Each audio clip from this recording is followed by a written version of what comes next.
नमस्कार मित्रों, आराधिका जीवन में आपका बहुत बहुत स्वागत है।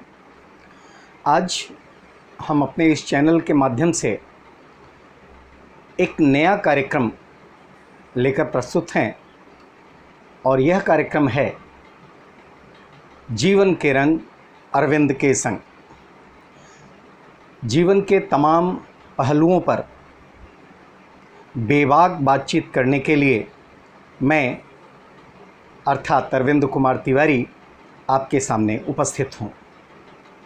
दरअसल काफ़ी दिन से सोच रहा था कि समाज के उन पहलुओं पर, उन अनछुए पहलुओं पर बेबाकी से बात रखी जाए जो लोग देखते हैं, जानते हैं, समझते हैं, लेकिन उसे अनदेखा करने की कोशिश करते हैं। इस कार्यक्रम के तहत मैं आपसे जुड़ूंगा और आप हमसे जुड़ते हुए अपनी राय हमको भेज सकते हैं और आपके जो मानसिक स्थिति, आपकी जो अनुभव की बातें हैं वो आप हमसे शेयर कर सकते हैं और उनके आधार पर हम अपने इस कार्यक्रम को गति देंगे। कभी कभी ऐसी भी चीज़ें होती हैं कि हम आप बहुत कुछ अपने मन में लिए बैठे रहते हैं, समाज में उसे हम व्यक्त करने में असमर्थ होते हैं।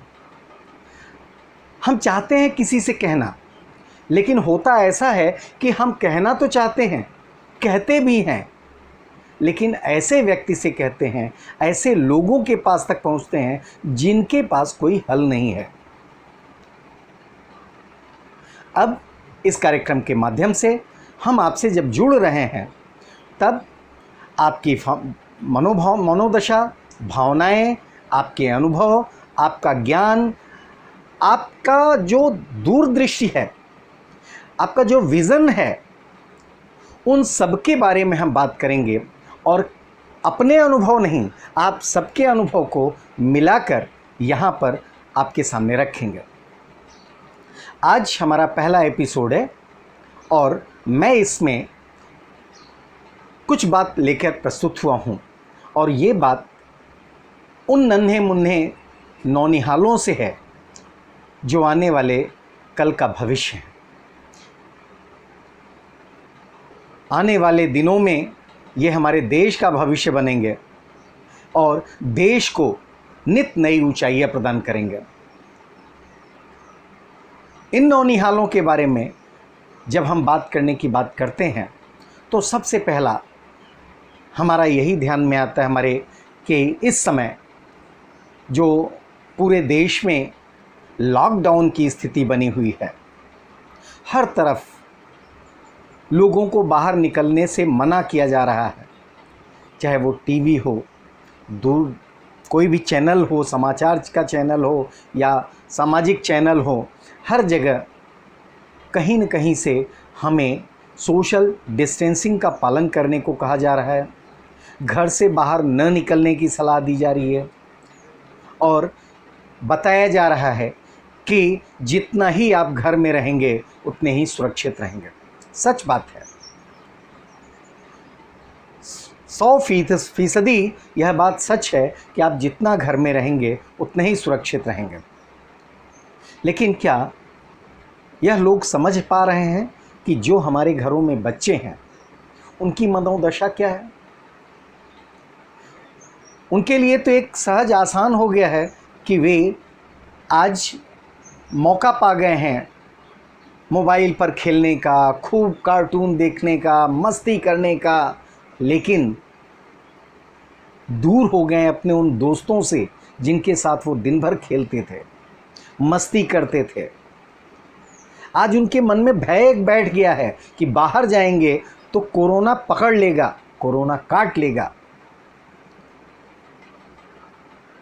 मानसिकता उनकी बदल गई है, सोचने का अंदाज बदल गया है। मैं एक छोटे से उदाहरण से आपको बताने का प्रयास करूंगा कि मेरी श्रीमती जी ने मेरे भतीजे के पास फ़ोन किया बच्चों का हाल लेने के लिए। बातचीत के दौरान भतीजे के छोटे वाले लड़के ने दादी से बात करने की इच्छा जाहिर की, तो वहाँ से फ़ोन दे दिया गया उसे और स्पीकर ऑन कर दिया गया ताकि सब लोग बात को सुन सकें, समझ सकें। यहाँ भी स्पीकर ऑन था, इसलिए यहाँ की बातें वहाँ, वहाँ की बातें यहाँ आ रही थी। श्रीमती जी ने बड़े प्यार से पोते से पूछा कि बेटा क्या कर रहे हो, तो उसने कहा दादी घर में हूँ, मोबाइल पे खेल रहा हूँ। कि बाबू घर पे चले आओ, मेरा मन नहीं लग रहा है और यहाँ खेलेंगे हम लोग। उनके इतना कहते ही उस छोटे से लड़के जो जिसकी उम्र 4 साल है, उसने कहा दादी बाहर बड़ा सा कोरोना आया है, वो पकड़ लेगा, आप चली आओ। श्रीमती जी ने थोड़ा और प्रलोभन दिया, मैंने गेंद रखा हुआ है, कैरम रखा हुआ है, तुम्हारे लिए वीडियो लाई हूँ, सब कुछ कहा। तो उसने कहा मैं नहीं आऊँगा, आप आ जाओ। श्रीमती जी ने कहा ठीक है, तुम्हारे दादू को भेजती हूँ, खिलौना लेके जाएंगे। तो उसने कहा नहीं दादी आप दादू को मत भेजना, आप आ जाओ, क्योंकि बाहर पुलिस मारेगी दादू को और लड़कियों को कोई नहीं मारता। श्रीमती जी ने सुना, आवाज़ भर्रा गई। बच्चे की व्यथा उनको समझ में आई और साथ ही मैं भी बैठा था, मुझे भी समझ में आया। मैंने भतीजे से बात किया, उसे सलाह दिया, और जो उसे सलाह दिया आज मैं उन सारे पेरेंट्स को सलाह दूंगा जो अपने घरों में बच्चों को सिर्फ मोबाइल दे रहे हैं, कार्टून लगा दे रहे हैं। मैं उनको अवश्य सलाह दूंगा कि इन बच्चों के साथ आप हंसिए, बोलिए, घुलिए मिलिए, कुछ ऐसे खेल खेलिए जिसमें ये इन्वॉल्व हो सकें। दादी नानी वाली कहानियां सुनाइए, कोई ऐसी घटना बताइए जो इनको प्रेरणा दे सके। कोई छोटा सा विषय दे दीजिए जिस पर ये खुद बोलने का प्रयास करें। इनसे बातचीत कीजिए। जो संस्कार आज हमारे घर, हमारे विद्यालयों में नहीं मिल रहे हैं, उन्हें वो संस्कार देने का प्रयास कीजिए। मैं जानता हूं बच्चे हैं, जिद करेंगे, आपसे मोबाइल छीनेंगे, आपसे मोबाइल मांगेंगे, क्योंकि उन्हें कार्टून देखना है, उन्हें तमाम और खेल खेलना है। और मैं ये भी जानता हूं कि आप भी मोबाइलों में ही व्यस्त रहेंगे। उनकी जिद और आपकी डांट दोनों साथ में होगी, लेकिन आपसे बहुत प्यार से यह कहना चाहूँगा कि बच्चों को इस समय डांट नहीं, इस समय प्यार और ममता की ज़रूरत है। प्यार ममता के साथ साथ आज उन्हें संस्कार दीजिए, भारतीय संस्कृति के बारे में बताइए। रामायण महाभारत दूरदर्शन पर आ रहा है, कोशिश कीजिए कि बच्चे वह देखें, उनके पात्रों को सुने, समझें। इसी प्रकार उन्हें और भी चीज़ें बताइए जो अपनी भारतीय संस्कृति से संबंधित हों, अपनी मिट्टी से जुड़ी हुई बातें हों। कोशिश कीजिए कि उन्हें ऐसी प्रेरणा दीजिए कि वो किसी विषय पर अच्छा खासा बोल सकें, अपनी बात कहने की क्षमता आ सके उनमें। हो सके तो अपने रिश्तेदारों से फ़ोन पर बात करवाइए, वहाँ उन्हें संस्कार दीजिए कि कैसे प्रणाम करके बात शुरू करनी है और कैसे ख़त्म करने के पहले फिर से अभिवादन करना है। अपने रिलेटिव्स का फ़ोन आए, दोस्तों का फ़ोन आए, तो ज़रा उनसे कहिए कि वो 2 मिनट ही सही, 1 मिनट ही सही, लेकिन बच्चों से बात जरूर करें। आप सचमुच देखेंगे कि यह जो विषम परिस्थिति है, जो बच्चों के पैरों में बेड़ियां डाल के उनको घरों में बैठा दी है, बैठे तो हालांकि सब हैं, लेकिन जो बच्चों की मानसिक स्थिति है, कहीं उसमें अवसाद ना आ जाए, डिप्रेशन की तरफ वो न झुकें। इसलिए आज से यह तय कीजिए कि उन्हें कुछ न कुछ रचनात्मक कार्य करने को आप कहिए, कुछ लिखने को दीजिए, ड्राइंग के बनाने के लिए दीजिए, छोटा मोटा कुछ क्रिएटिव वर्क दीजिए, घर के कामों में हाथ बटाने के लिए प्रेरित कीजिए। उनका ये समय हो सकता है कि उनके पास ऑनलाइन उनके टीचर्स काम भेज रहे हों, उनको पढ़ा रहे हों, लेकिन वही तो इलेक्ट्रॉनिक मीडिया है, जो टीवी, मोबाइल और फिर वही मोबाइल जिसमें ऑनलाइन पढ़ाई करेंगे। तो इनसे इतर कुछ काम जरूर उनको दीजिए।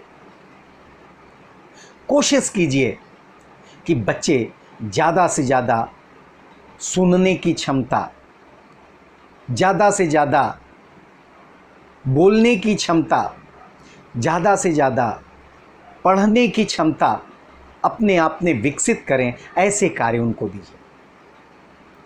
बच्चों के साथ जितना ही आप घुलेंगे मिलेंगे, उतना ही उनका शारीरिक और मानसिक दोनों विकास होगा। लेकिन अगर लॉकडाउन की स्थिति में उन्हें कोई रचनात्मक कार्य आपने नहीं दिया, उन्हें कोई नई प्रेरणा नहीं दी कुछ करने के लिए, लोगों से संवाद से दूर रखा, तो सचमुच अभी हमने लगभग 40-45 दिन की अवधि लॉकडाउन में बिताई है।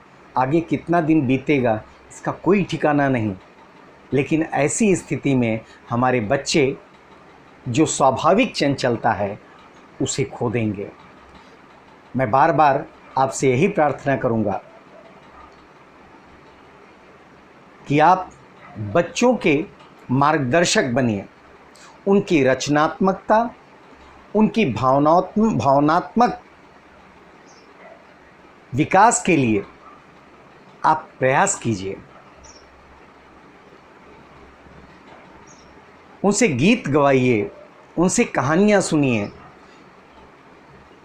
उनको कुछ ऐसा बोलने को कहिए जिससे उनमें संवाद करने की क्षमता अधिक से अधिक आ सके। अगर उनके दादा दादी साथ हैं तो ठीक है, अन्यथा दादा दादी के पास फ़ोन करवाइए, उनसे बात कराइए, संवाद कराइए उनसे। लेकिन कोशिश कीजिए कि आप जैसे अपने आप को रखने की कोशिश करते हैं, व्यस्त रखने की कोशिश करते हैं, ऐसे बच्चों को व्यस्त रखिए, लेकिन रचनात्मक कार्यों के साथ, ताकि इस लॉकडाउन में उनके मस्तिष्क पर कोई बुरा असर न पड़े, उनका मानसिक विकास होता रहे। धन्यवाद। अगले कार्यक्रम जीवन के रंग अरविंद के संग में एक बार फिर मुलाकात होगी। बहुत बहुत धन्यवाद।